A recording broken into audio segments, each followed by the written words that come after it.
Bom dia, povo de Deus, graça e paz, sejam bem-vindos a mais uma aula de Escola Bíblica Dominical. Estamos muito felizes aí por poder, mais uma vez, falar um pouco sobre escatologia, um tema muito bom, muito dinâmico e que todos nós vamos ultrapassar. Se existe uma certeza nessa vida que nós vamos morrer, se Jesus não voltar, e a outra certeza é que realmente nós vamos viver a escatologia, o Apocalipse. Amém? Então, se você seja bem-vindo, vai chegando. Bem, hoje a gente vai falar sobre o arrebatamento da igreja. O arrebatamento da igreja. Como vai ser esse arrebatamento? Como vai ser essa questão?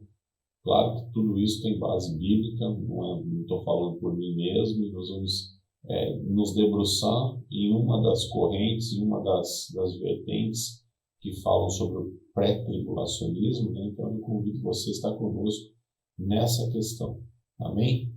Deixa eu só baixar meu celular aqui, porque eu tinha colocado no Facebook para ver o áudio, e ele pode fazer escândalo aqui no meio do caminho. Amém. Glória a Deus. Fechou. Gente, se tiver algum problema aí com o áudio, com alguma coisa, me avise, me fale para a gente poder ir trabalhando. Se surgir algum problema também, vai falando aí, que daqui a pouquinho eu baixo aqui no Facebook e vejo os comentários. Você que chegou e ainda não falei bom dia para você. Vamos lá então? Bem, nosso primeiro tema. É importante a gente lembrar o seguinte, que o arrebatamento é algo natural na Bíblia, mas que, como a gente falou nas aulas anteriores, se você estava conosco, não é uma coisa que era muito familiar para as pessoas, para os hebreus no Velho Testamento. Arrebatamento nunca foi uma das essências que Deus entregou para aquele povo lá no Velho Testamento, né? O povo gostava de ter riquezas, eles lutavam pela prosperidade, pela terra, por uma herança bendita. Isso a gente vê aí pelos pais da fé. Todos eles sempre tiveram essa bênção de Deus, né? Essa bênção de conquista. Então eles não estavam muito preocupados com essa questão de o que vai acontecer depois. Vai acontecer coisa boa, porque se Deus cuida da gente aqui, que dirá em outro lugar? Então eles tinham mais ou menos uma noção do que poderia ser, mas não que estava isso muito revelado, né? A visão deles era, vai acontecer alguma coisa porque eu presumo que Deus vai cuidar de mim. Existia muito pouco sobre isso, né? Eles tinham realmente alguma visão um pouco deturpada também por conta da mistura de povos. Às vezes alguns hebreus se misturavam com outros povos e os outros povos tinham aquele misticismo acerca desse futuro. Então, eles acabavam mesclando um pouco essa situação. Então, os judeus nunca foram muito familiares com o tema o dia de amanhã, depois da morte, que nós vamos fazer, né? Então, antes de subir ao céu, Jesus fez essa promessa. Então, Jesus é o cara que, sabe, é o Deus encarnado que trouxe uma situação totalmente diferente, que trouxe revelações muito mais profundas acerca depois da morte. Então, a gente vai ver Nicodemos, a gente vai ver Dídimo, que é Tomé, a gente vai ver algumas pessoas perguntando algumas coisas que você fala, como é que esse cara pergunta um negócio desse para ele? Né? Como Nicodemos perguntou lá em João 2. Eu posso voltar dentro da minha amada da minha mãe? Como é que é um negócio desse? Né? 2 ou 4 agora me recordo. Então, assim, a gente tem que entender que não é que eles eram bobos ou se faziam de bobos.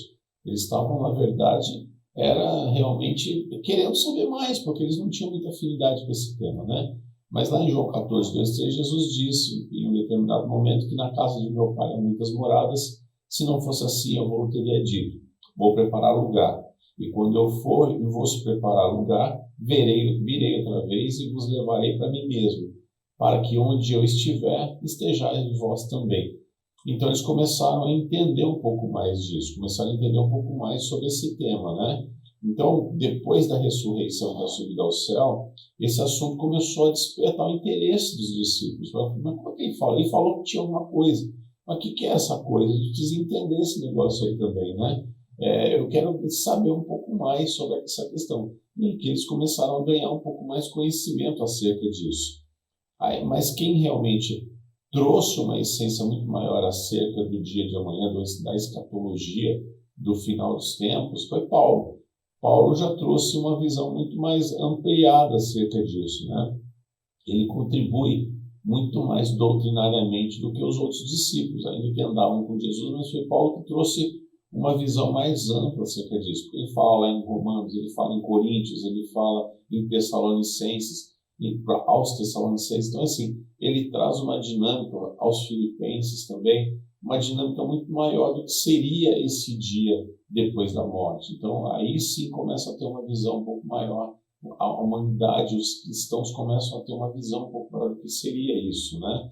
Claro que depois de Paulo, vem então João e recebe o Apocalipse, recebe a revelação, como nós estudamos já, lá pelo próprio Jesus, naquela ilha de Patmos, lá na Grécia, que nós também já vimos no mapa. Se você não acompanhou as outras aulas, elas estão aí no Facebook, acompanhe, faz muito bem para a saúde, e você vai entender a dinâmica que a gente está falando.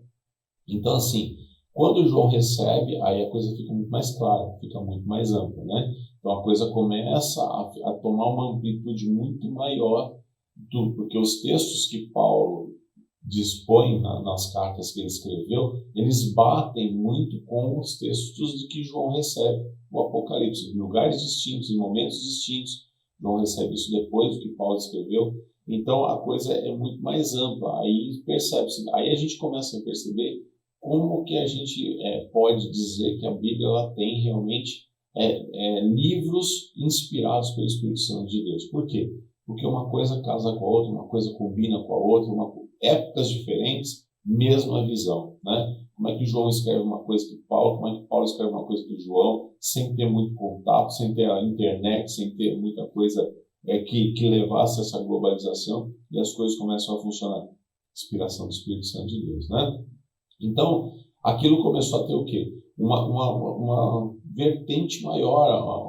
Os próprios cristãos, as pessoas que Paulo convertia, as igrejas que Paulo passava e deixava ali os seus diáconos, os seus líderes para continuar, começaram a ferver. E desse fervilhão aconteceu em Tessalônica.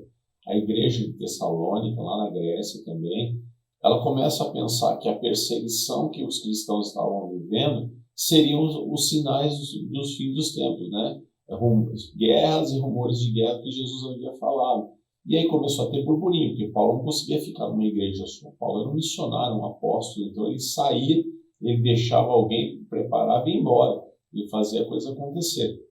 Então Tessalônica começou a ficar em burburinho. A igreja de Tessalônica começou a ficar em burburinho. Meu Deus, Jesus vai voltar, Jesus vai voltar. E eles começaram a criar alguns enganos no coração que começaram a tirar a paz deles. Aí Paulo teve que voltar e falando, calma gente, a coisa não é assim, né? Então ele começou a advertir essas pessoas que o dia do Senhor viria. Mas não era aquilo. Por quê? Porque eles estavam sendo enganados por falsos profetas, enganados por falsos homens em tese de Deus que estavam dizendo que aquilo era os finais dos tempos. Então Paulo vem e acalma aquele povo. Isso você pode ver lá em 2 Tessalonicenses capítulo 2, ele vai explicar um pouco mais isso, né? Por quê? Porque eles estavam associando aquela perseguição da igreja com a ira de Deus, né? A ira que Deus ia derramar sobre a terra. Então aquilo começou a fervilhar. E a gente vai ver daqui a pouquinho que a ira de Deus não cai sobre a igreja. A ira de Deus não é, a ira de Deus apocalíptica, ela não é revelada para a igreja. Então nós vamos trabalhar isso daqui a pouquinho, você vai ver, ok? Esse tema ele sempre foi um tema iminente na história, um tema que a gente sabe que vai acontecer a qualquer momento. Então é importante que a gente entenda isso de uma vez por todas.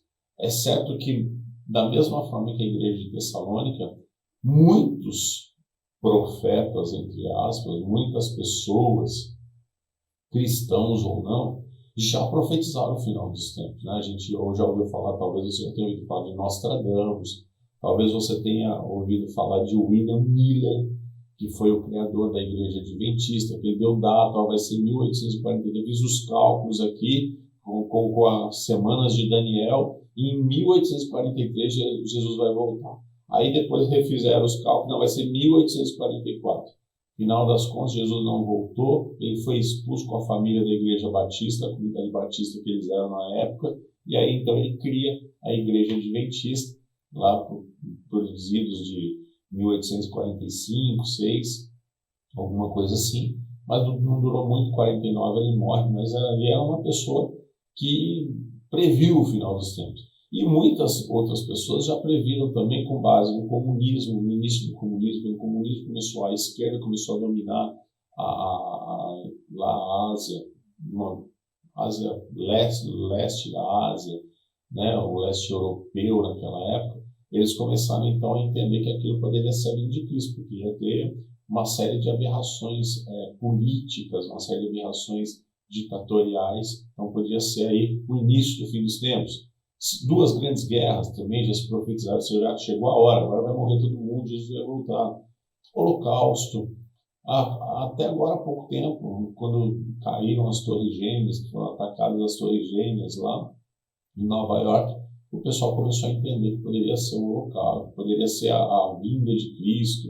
Então o homem sempre tentou falar, chegou a hora, né? E talvez hoje nós estejamos vivendo um momento assim, né? Com essa pandemia, está chegando o tempo, Deus está preparando a sua igreja. Então, há sinais dos fins dos tempos. Mas a gente vai ver também que não quer dizer que isso vai ser, porque a gente sabe que mais dia ou menos disso vai acontecer, o arrebatamento vai acontecer, a igreja vai ser tirada da terra. Mas a gente precisa estar preparado, ao invés de fazer conta, a gente precisa estar preparado, porque o dia, a gente vai ver também daqui a pouquinho, nem o dia nem a hora, ninguém sabe, só o Pai que sabe isso, e só o Pai que vai apertar o botãozinho vermelho e vai fazer a coisa acontecer. Amém? Tudo bem por aí? Deixa eu ver se já chegou alguém mais aqui no Facebook, para a gente dar um bom dia. Glória a Deus. Vamos lá. Deixa eu ver. Débora, bom dia. Seja bem-vinda. Glória a Deus. O áudio está uma bênção. Glória a Deus, pastor Ricardo. Bom, se chegou, ninguém falou mais bom dia aqui não. Então tá bom, tá aí quietinho, tá no oculto.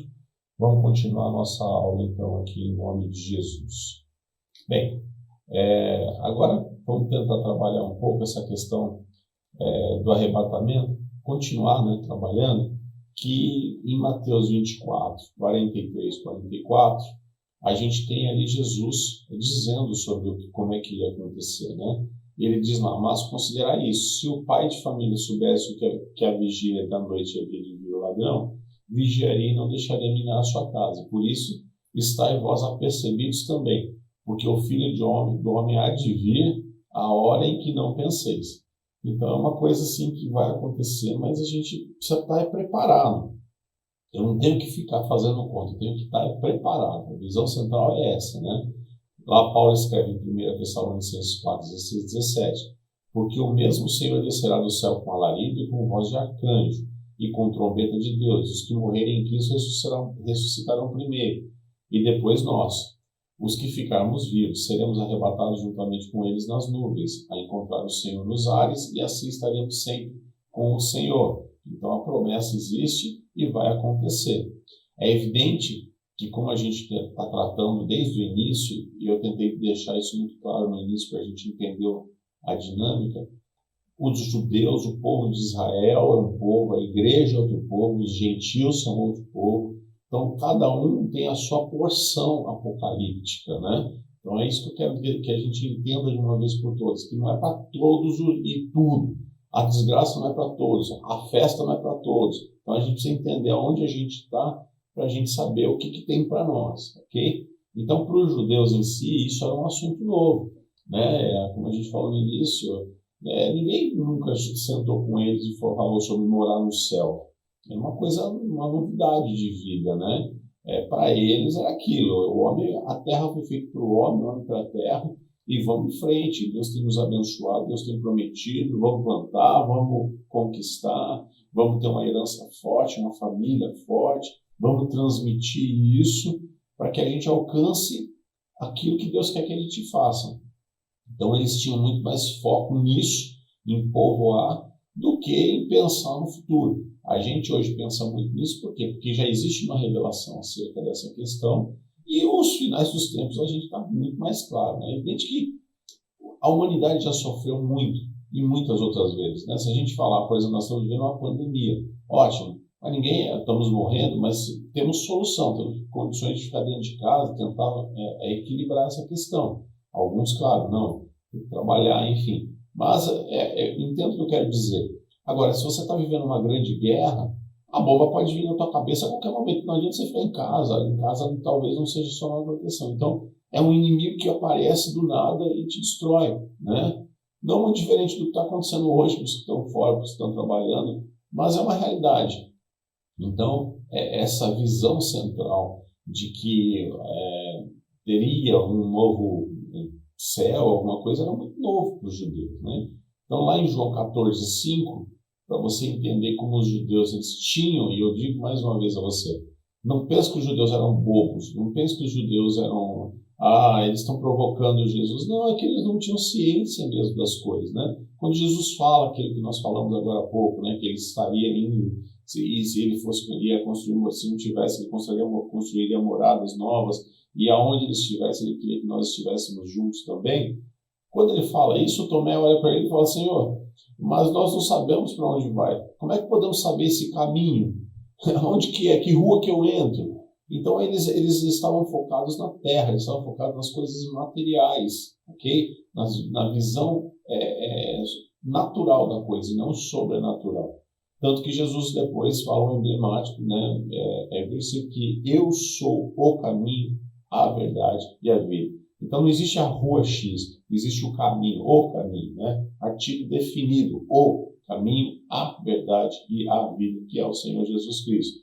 Então eles começam a tentar entender isso, né? E aí, hoje, vivendo na época da graça, né? Lá Paulo fala aos Filipenses 3:20-21 que a coisa ia ser um pouco mais ampla, né? Aí ele diz: mas a nossa cidade está nos céus, de onde também esperamos o Salvador, o Senhor Jesus Cristo, que transformará o nosso corpo abatido para ser conforme o seu corpo glorioso, segundo o seu eficaz poder de sujeitar também assim todas as coisas. Então perceba, olha a novidade, o cara que estava acostumado com uma herança, com um pai, com um avô, com um bisavô, com um tataravô, dizendo: conquista, a terra é sua, faça uma família. De repente vem um apóstolo e fala: para tudo, porque a nossa cidade não está aqui, a nossa cidade está no céu. A gente tem uma nova visão, a gente vai viver algo novo com Deus lá. E aí o povo começa a ter dúvida. E o corpo, como é que vai ser? Paulo falando: calma, fica tranquilo. O nosso corpo, ele vai se transformar. Esse corpo abatido, que envelhece, ele se transforma, né, num corpo glorioso, conforme o corpo de Jesus, conforme a vida espiritual. Vamos valorizar a vida espiritual e não a material, porque essa época que nós estamos vivendo pós-Jesus é uma época que nós temos que pensar mais no espiritual do que no material. Então, olha só nosso privilégio, né? Como co-herdeiros em Cristo Jesus, a gente hoje tem uma promessa que eles não tinham. E isso faz a coisa vingar, faz a coisa funcionar. O Novo Testamento fala 300 vezes sobre a vinda de Cristo. Só Paulo fala 50 vezes. Então, perceba que ele realmente é quase que um profeta, um apóstolo apocalíptico, né? Então, dentro desse contexto, aí os teólogos passam a entender, depois de 1500 e alguma coisa, não vou me recordar agora, quando realmente se institui quais serão os livros bíblicos para serem realmente divulgados, os livros que foram realmente inspirados, não os apócrifos, né? No Concílio de Trento, faz-se ali então a divisão e se colocam os 66 livros num só livro e dizer: essa é a Bíblia Sagrada, inspirada por Deus.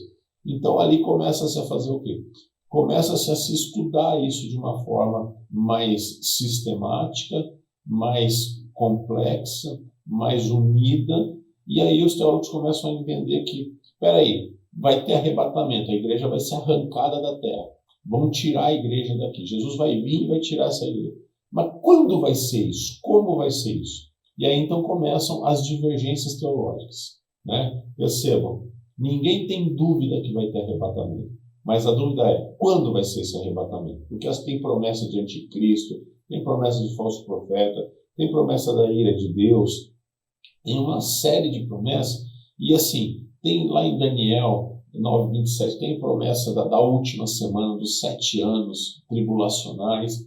Quando que vai ser isso? Será que nós vamos ser arrancados antes da tribulação? Será que nós vamos ser arrancados da terra ou arrebatados no meio da tribulação? Depois da tribulação? Nós vamos passar pela tribulação? E aí então começam a divergir acerca de como seria. Então se criam, em tese, 3 doutrinas, vamos dizer assim, ou 3 visões acerca do arrebatamento sobre a tribulação. O primeiro deles é o pós-tribulacionismo, ou seja, as pessoas que creem no pós-tribulacionismo, ou seja, que a igreja vai passar pela tribulação, elas começam a enxergar isso. Não, a igreja não vai ficar imune.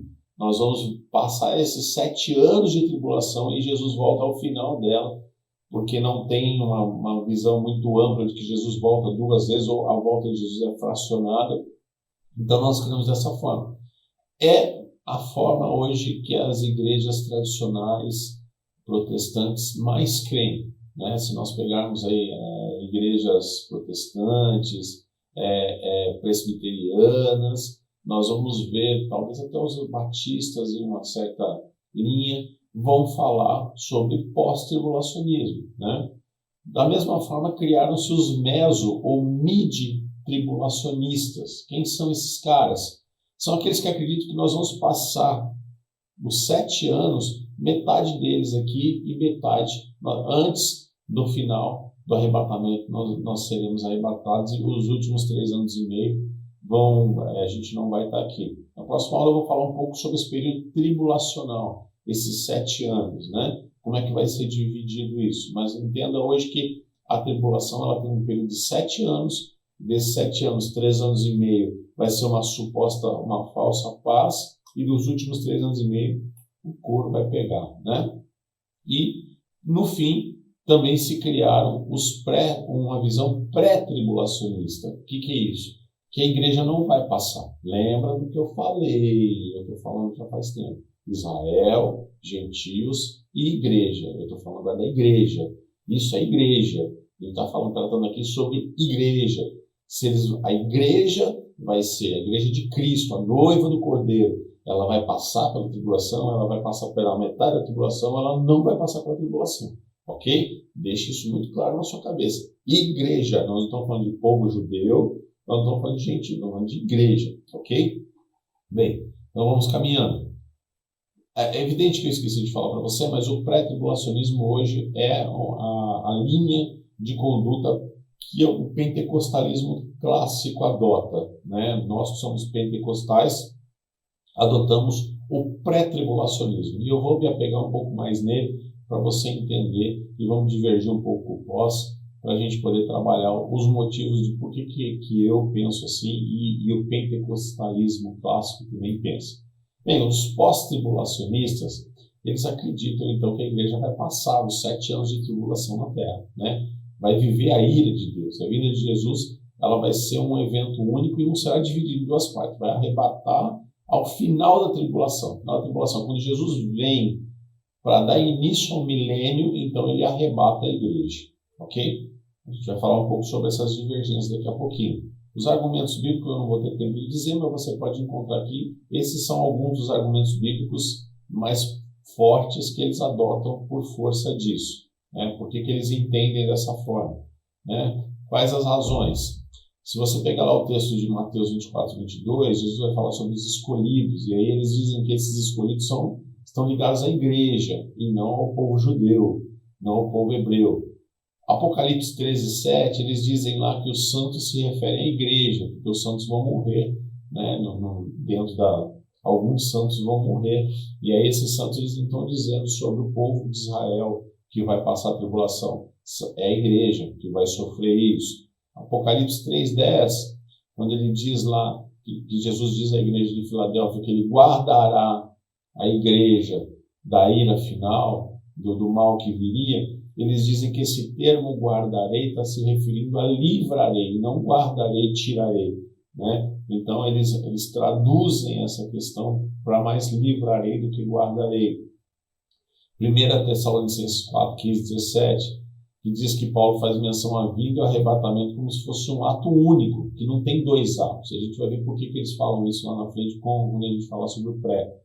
Que os pré-tribulacionistas têm medo da tribulação, por isso que a gente quer sair fora, eu não quero passar pela tribulação, então eu tento colocar isso de uma forma mais distante de mim. E eu vou recusar aceitar a vinda de Jesus de forma... Eles recusam-se, na verdade, a aceitar a vinda de Jesus em duas vezes, uma no arrebatamento e outra no fim da tribulação, porque Jesus volta duas vezes, a gente vai enxergar isso, né? Uma para tirar a igreja da terra, para se iniciar a tribulação, e outra depois do final da tribulação para vir, para guerrear a guerra do Armagedon, e aí disso ele vai prender Satanás e iniciar ali um processo do milênio, né? São 1000 anos sob o seu reinado de paz, ok? Então esses são os fundamentos essenciais do pós-tribulacionismo, muito adotado hoje, muita gente tradicional, muita gente que não está na veia pentecostal muitas das vezes.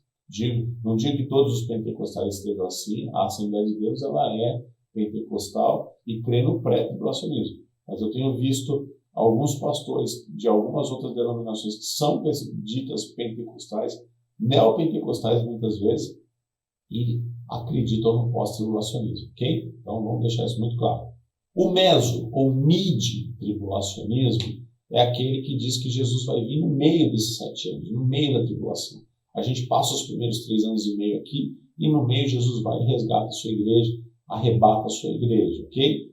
Por quê? Porque eles dizem que quando chegar o momento da derramação das taças da ira de Deus, aí a igreja vai ser tirada dali, aí a igreja vai ser arrancada. Deus não vai permitir que nós passemos pelo derramamento das taças da ira, que nós vamos trabalhar isso no decorrer do curso.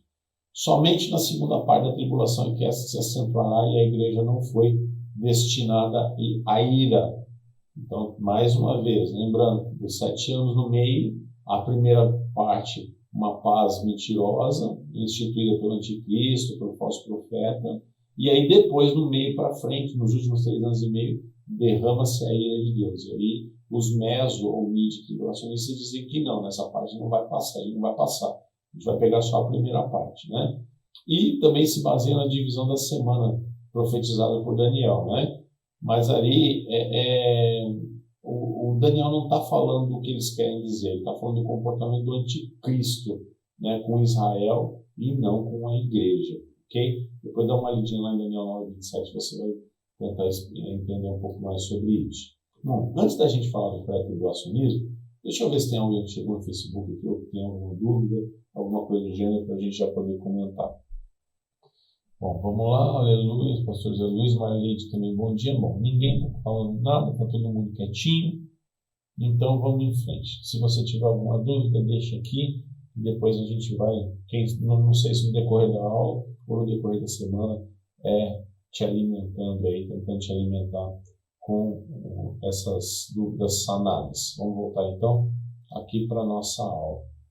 Agora entramos naquilo que eu creio, naquilo que os pentecostais creem, na sua grande maioria, que é o arrebatamento da igreja ser realizado antes do início da tribulação, ok? E a gente vai ver aqui uma série de conceitos que rebatem também o pós e o mid-tribulacionismo para a gente poder ter um fundamento maior do que a gente está falando, né? A volta de Cristo, ela, ao nosso ver, ela se divide em 2 eventos, né? Como eu disse há pouco, o arrebatamento da igreja vem, só a igreja vai saber isso, e no fim da tribulação, aí sim, Jesus desce a terra e aí todo o olho verá. Então, a primeira fase é uma fase que Jesus vem sobre as nuvens e arrebata a sua igreja. Bom, não faz alarde, não acontece nada, só o caos instala-se na terra, porque o povo vai ser arrancado, né? Os corpos vão ser arrancados, enfim, os mortos ressuscitarão, mas espiritualmente falando, ok? Claro, quem está vivo vai ser arrancado e o corpo vai ser transformado, glorificado, e nós vamos estar com Cristo, e a gente vê também no decorrer dessas aulas que aí essas pessoas vão subir ao céu, vai se iniciar as bodas do Cordeiro, vai se iniciar o tribunal de Cristo. Tribunal, pastor? Tribunal, calma, depois a gente fala sobre isso. Fica tranquilo, não vai ser condenado, não. E aí, então, nesse período tribulacional, a igreja está fora disso. E aí quem está aqui, os judeus, o povo de Deus, né, eleito desde o início, e os gentios é que vão passar pela tribulação, ok? Vamos trabalhar um pouco essa diferença de rapto ou arrebatamento e vinda, né? São duas coisas meio distintas para a gente entender. Uma coisa é o arrebatamento, outra coisa é a vinda de Jesus. A igreja será repentinamente tirada da terra. Jesus virá para a igreja, e lá, isso a gente pode ler até, aqui está escrito em Apocalipse 1:7, vamos ler comigo aqui, que diz assim: eis que vem com as nuvens e todo olho verá, até mesmo os que transpassaram, e todas as tribos da terra se lamentarão sobre eles. Sim. Quando ele diz todo olho verá, ele está dizendo sobre aquelas pessoas que estão sendo arrebatadas, ok? Nesse sentido, né? Todo olho verá no sentido de toda a humanidade. Então a igreja, nesse momento, ela vai para o céu e fica no céu, aguardando o final da tribulação para descer para reinar 1000 anos com Cristo. Vinda já é diferente, porque o Senhor virá com a igreja para estar lá o milênio, para iniciar no final da tribulação, né? Ele vem com a igreja e a igreja inicia um processo de reinado com Cristo, onde Cristo vai reinar por 1000 anos com os arrebatados espiritualmente, com aqueles que serão transformados no final da tribulação, que aceitaram a Cristo, que conseguiram vencer as perseguições que virão, que não serão poucas, ok? Vamos passando aqui.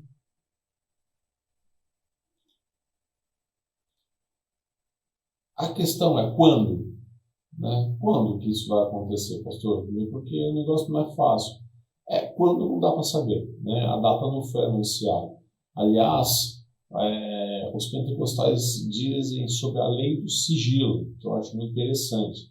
Lá em Mateus 24:36, Jesus diz: mas daquele dia e hora ninguém sabe, nem os anjos do céu, mas unicamente meu Pai. Isso é tratado como a lei do sigilo. Deus não revelou isso a ninguém, Deus não falou isso a ninguém, né? E Jesus disse: olha, ninguém sabe, ninguém pode saber. E a gente começa a ter algumas dinâmicas aí, se ninguém pode saber, como é que a gente vai viver uma tribulação? Enfim, daqui a pouco a gente fala. O arrebatamento, então, ele é admitido pela grande maioria, sendo apenas divergente de quando, qual é o momento, ok? Que momento? Antes, no meio ou depois da tribulação, né? E o problema da pós-tribulação é isso que a gente está falando.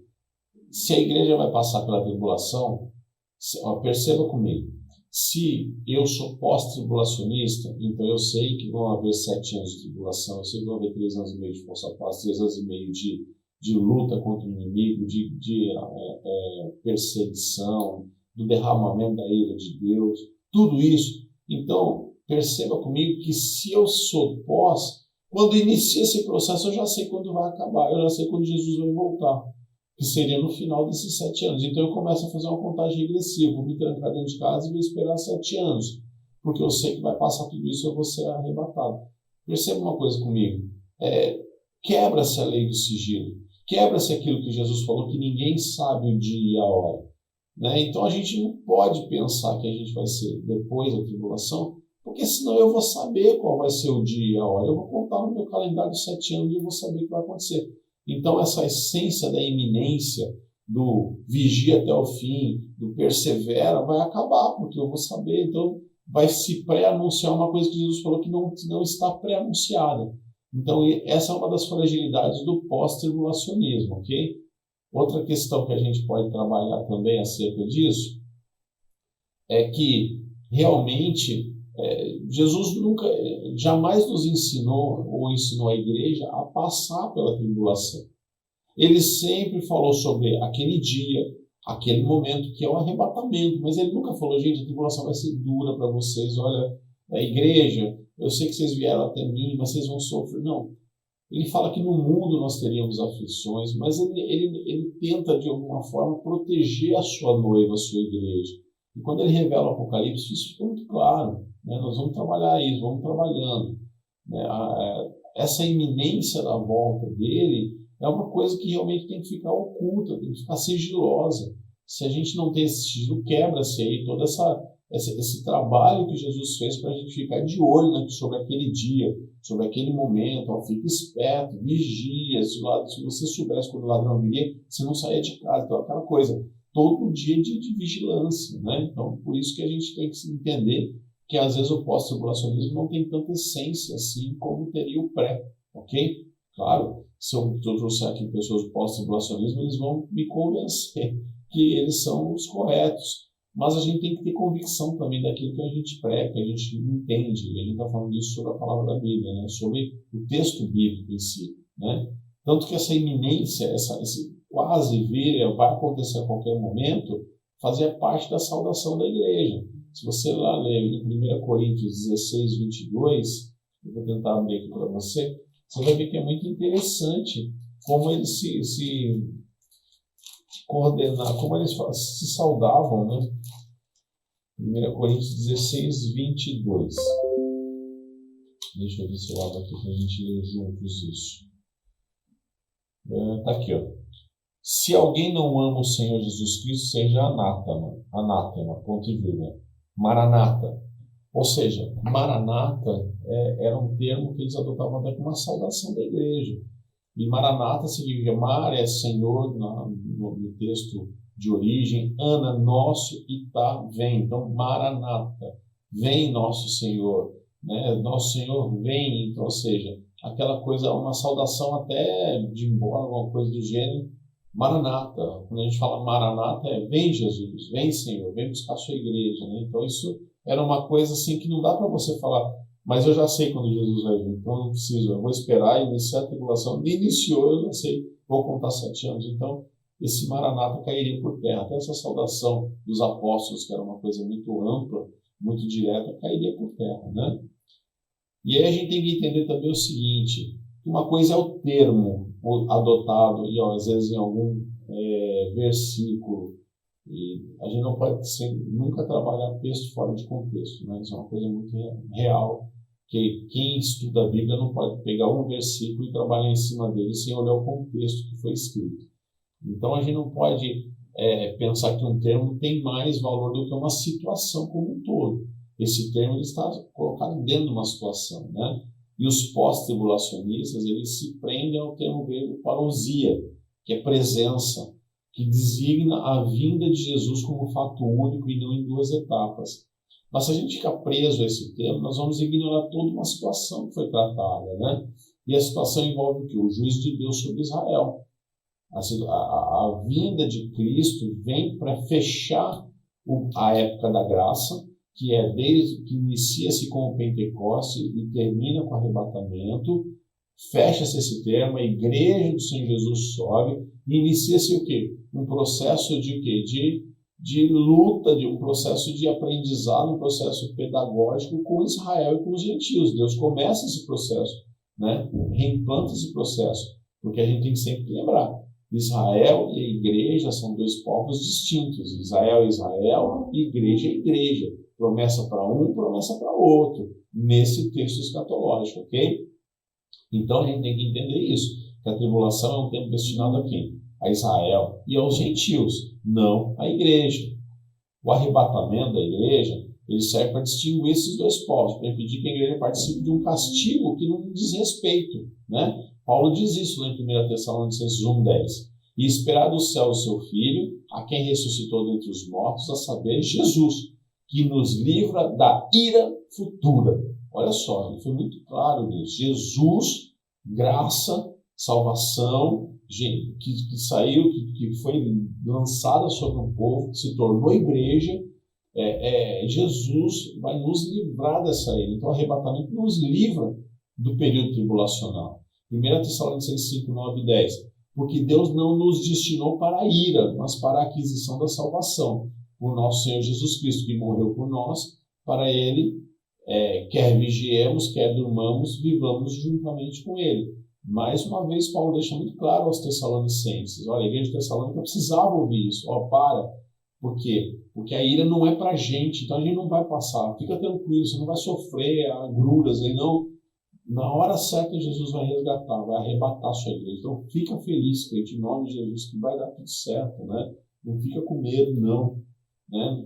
E a gente tem que entender que os pós dizem assim, mas peraí, a igreja sempre passou por tribulação, a igreja sempre viveu perseguições, a igreja sempre foi lançada, cristãos lançados aos leões, lá os romanos jogavam eles lá naqueles estádios e fazia aquela coisa. Nero acendeu o cristão como postes de luz para mostrar para eles que eles não deveriam mais incendiar Roma, e foi o próprio Nero que mandou incendiar.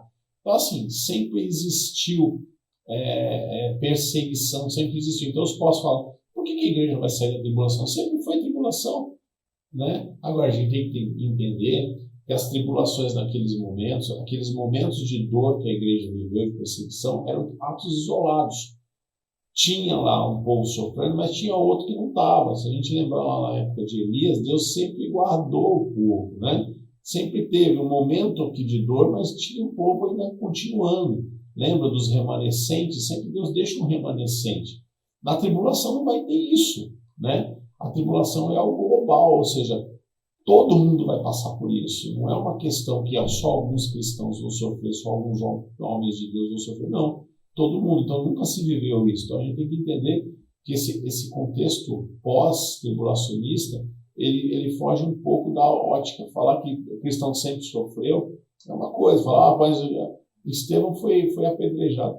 Mas não acontecia com todos os cristãos. Eram algumas cidades, eram algumas situações, mas a maioria não tinha essa morte calamitosa, alguma coisa do gênero, ok? É muito importante isso. Apocalipse 3,10 diz assim, como guardaste a palavra da minha paciência, também eu te guardarei da hora da tentação, que há de vir sobre todo mundo para tentar os que habitam na terra. Então a gente adota esse termo para a gente livrar da tribulação.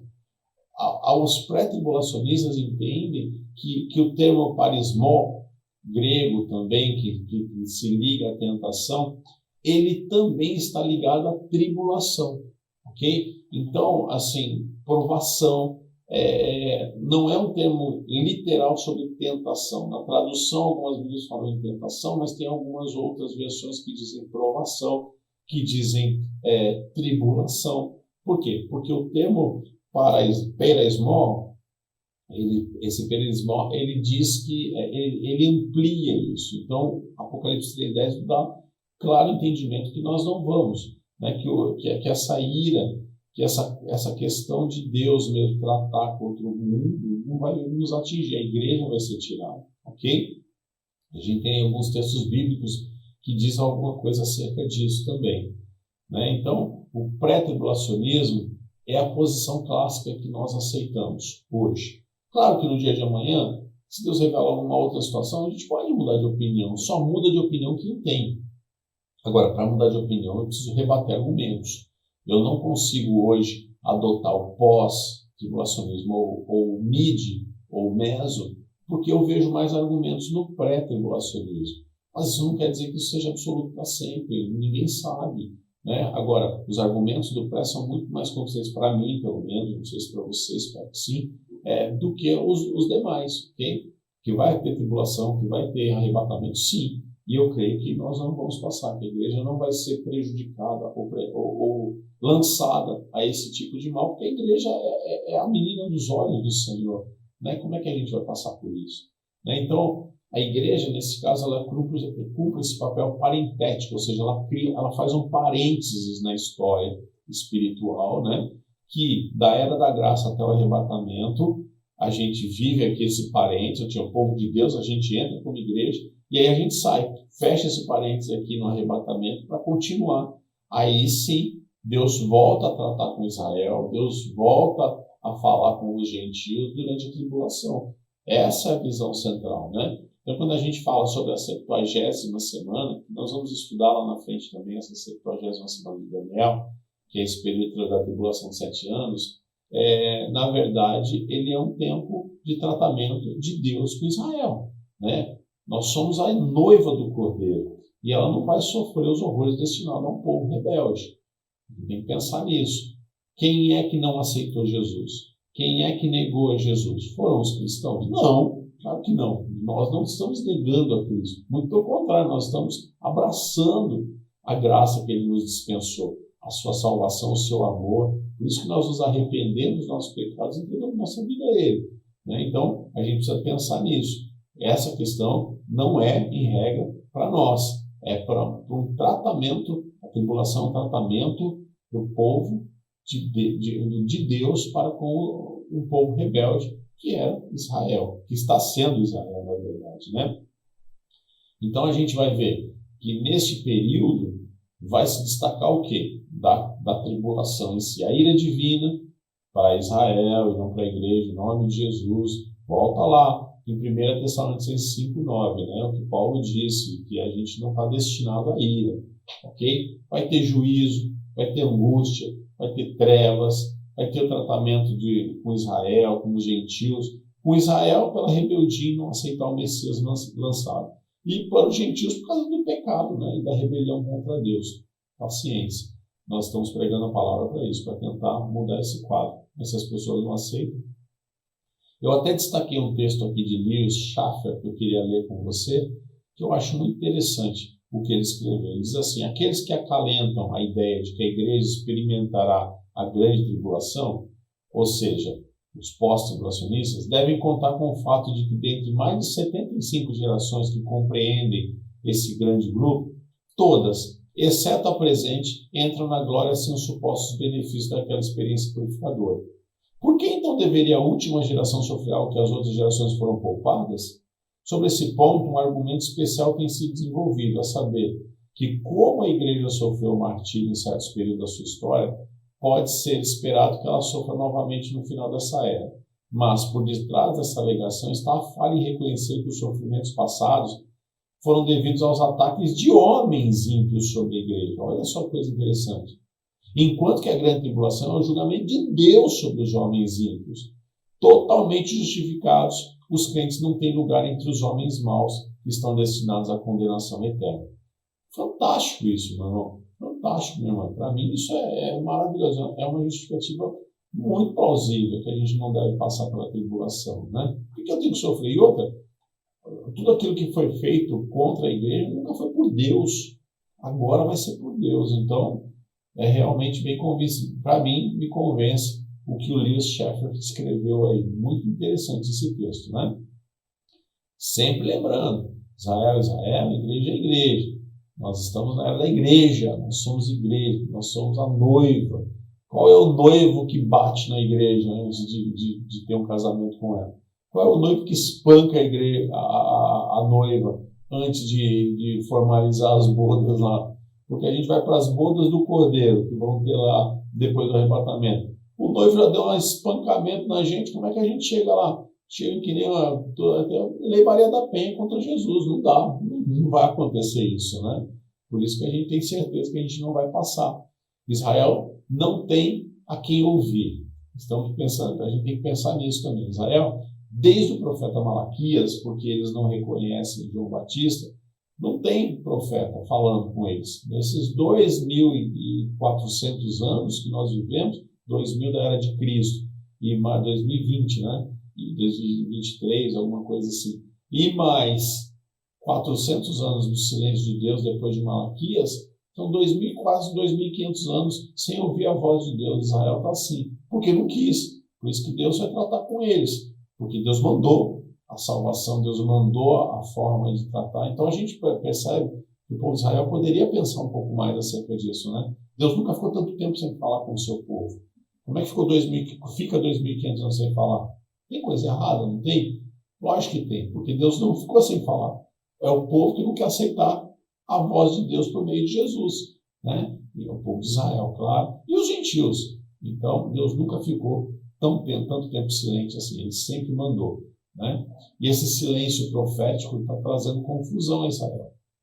Se a gente pensar hoje, Israel hoje está confuso.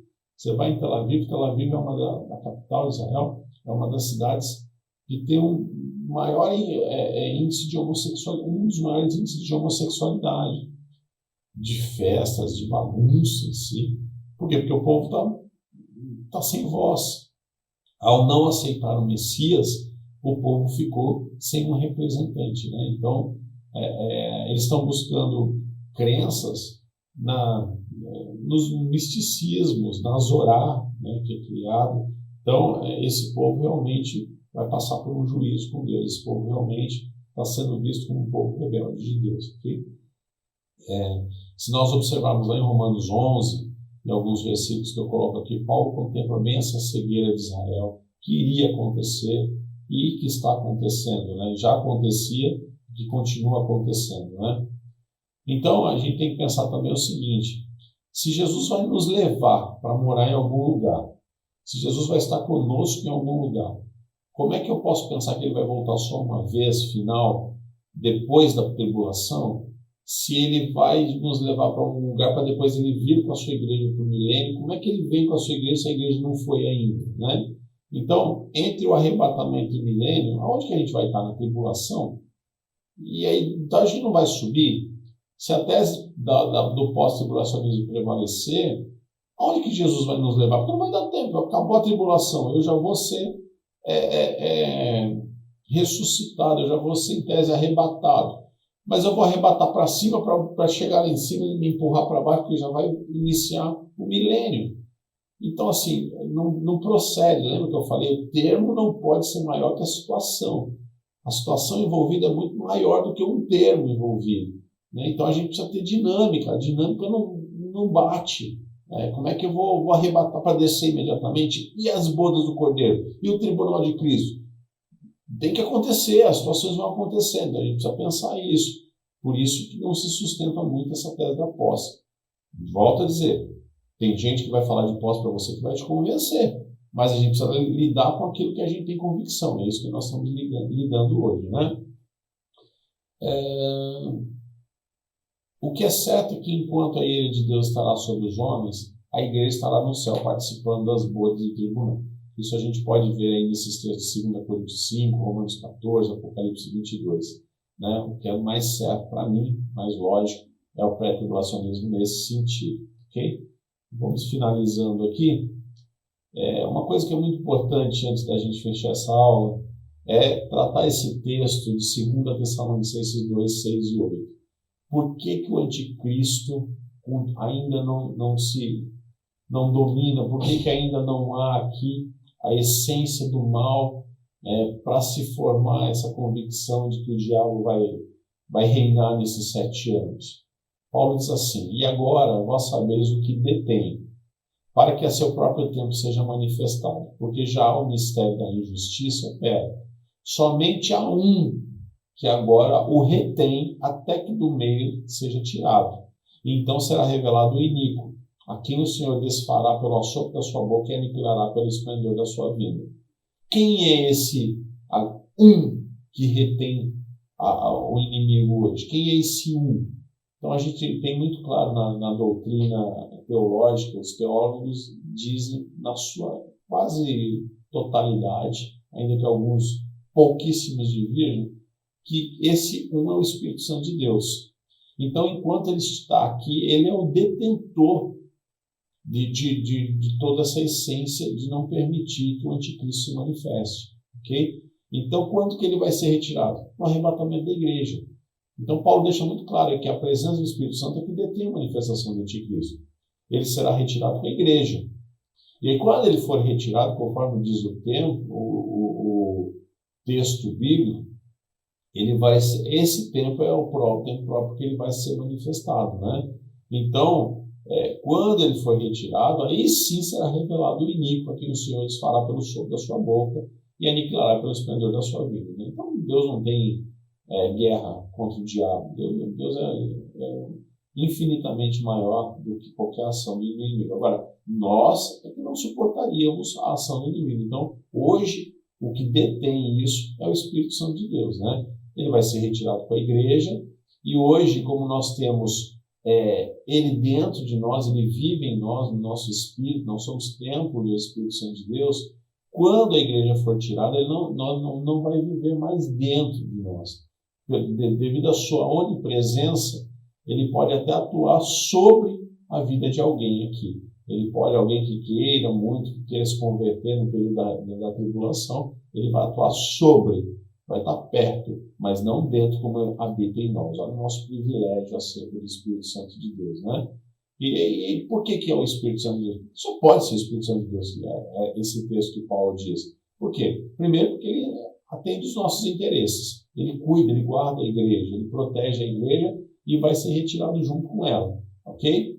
E só sendo Deus, só sendo um Espírito Santo de Deus mesmo, para enfrentar o reino das trevas com tamanha autoridade e poder. Né? Não teria outro que detém. Quem é que pode deter o anticristo? Ninguém. Nós somos humanos, falhos e extremamente limitados para poder ter essa questão. Só o Espírito Santo mesmo para poder segurar a ação do inimigo. Ok? Bom, a gente vai ver que, falando de ressurreição, eu encerro por aqui, ressurreição dos mortos e transformação dos vivos. Ressurreição dos mortos, os textos de 1 Tessalonicenses 4, 16, 17, é muito claro, nós vamos ressuscitar, se morrermos antes da vinda de Cristo, né? Primeiro os que já morreram em Cristo, depois os que já estão vivos vão ressuscitar e vão subir as nuvens com ele, ok? Para iniciar o processo de tribunal de Cristo, bodas de Cordeiro, enquanto Israel e os ímpios ficam aqui, os gentios ficam aqui durante o período tribulacional. Transformação. Filipenses 3:20, vamos ler Filipenses 3:20 e 21. Diz assim o texto: mas a nossa cidade está nos céus, onde também esperamos o Salvador, o Senhor Jesus Cristo, que transformará o nosso corpo abatido para ser conforme o seu corpo glorioso, segundo o seu eficaz poder de sujeitar também a si a todas as coisas. Então, nós seremos transformados. Quem ficar vai ser transformado, né? Quem no dia do arrebatamento estiver vivo vai ser transformado e o corpo vai ser glorificado também da mesma forma, né? Quem vai morrer sem salvação?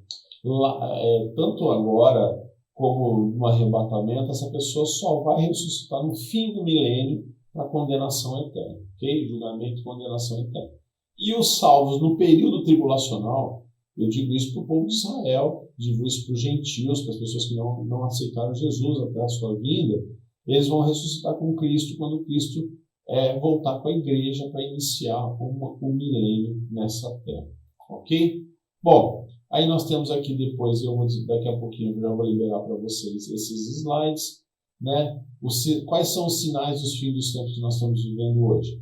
Multiplicação da ciência, Daniel já tinha profetizado, os conflitos familiares, apostasia, falsos cristos e profetas, guerras e rumores de guerras, fome, peste, terremoto, ódio, traição, multiplicação da iniquidade.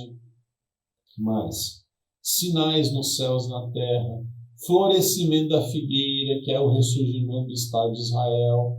Lá em 1948, Israel recebe aí essa autonomia estatal com soberania de Estado maior, de país, né? Isso também já estava previsto por Jeremias. Zombaria quanto ao arrependimento, crescimento da maldade no coração humano, derramamento do Espírito, né? Joel diz isso lá no livro dele, em 2:28. Pedro associa isso à era do Espírito agora, mas muitos entendem que isso já se cumpriu na época do Pentecoste, okay? No início da época da graça, enfim. Bom, é isso que eu tinha para falar para você hoje. Um beijo no seu coração, um beijo a todos vocês aí que estão nos assistindo aqui pelo Facebook. Obrigado pelo carinho de vocês e vamos em frente. Amém? Deus abençoe e até mais tarde, em nome de Jesus.